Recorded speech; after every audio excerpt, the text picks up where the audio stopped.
Well, thanks, Dana. On our weekly national radio show, like that plug, eh, Dave? We have a segment that is probably the most popular segment requested by millions of listeners, and it talks about the various myths in medicine. Now, there's a number of them that we dispel each week, but what are some of the more popular ones, Dave? Some of the common and intriguing myths that we hear in medicine is things like, for example, that reading in dim light can damage your vision. Well, that's not true. The only way it can is if you're driving at the same time, in which case you'd have to be pretty dim to start with.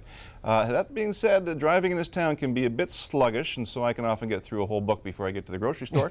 But no, reading in dim light cannot damage your vision. It can cause you a bit of eye strain, but will do nothing to your vision. Yeah, that's one we hear a lot. And yet another one we hear, especially in the winter months, the West Coast, is cold, wet weather causes colds and flus. Well, of course, that's not true, despite what Mom told us. We want to stay out of the damp, chilly stuff, but it doesn't cause colds. Colds are due to respiratory infections from about 200 different viruses. So, I mean, in the winter, we tend to herd together indoors where we might share different bugs. But it's not the actual cold weather, it's the close contact and, once again, viruses. And I'm going to follow up on that with another myth here, and that is that you need antibiotics for colds. Now, you're getting better at this, but we still have people coming into the office. Do not come into our office if you have a cold. There is no reason to. I had somebody, honestly, the other day, for 2.5 hours, waited in the waiting room. Came into the office, I said, "What's up?" He says, "Well, I have a cold." I said, "Well, what can I do for you?" "Well, can I have some antibiotics?" I said, "Well, no." It took about 20 seconds, that visit, a 2.5 hour wait. And meanwhile, everybody in the waiting room got colds, probably from this fellow, including me, so I had to go see my doctor. But no, you don't need to see a doctor, and you don't need antibiotics for colds. That was me, by the way. Oh, I'm sorry. You feeling better? Not really. Oh, I didn't think so.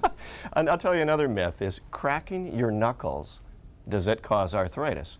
Actually not. In fact, it might prevent you from having arthritis in the first place, because researchers at Johns Hopkins University, now there's money well spent on a research budget, but apparently by cracking knuckles or any joints themselves improves the lubrication of the joint, kind of opens it up, so it actually reduces your risk of arthritis. So go ahead and crack up all you want. Especially if you happen to be reading a book in dim vision, just crack your knuckles away and then sneeze with your cold. Another one is that doctors don't accept gifts, and we need to dispel this awful myth right away. We accept gifts and tips. In fact, our best treatment goes to those who bring us things from, I know you like the Fredericks of Hollywood stuff, and he likes his wine in boxes. So that's not really a myth. We don't accept gifts no matter how hard you try. We cannot accept those, so that is a myth that we can accept your gifts.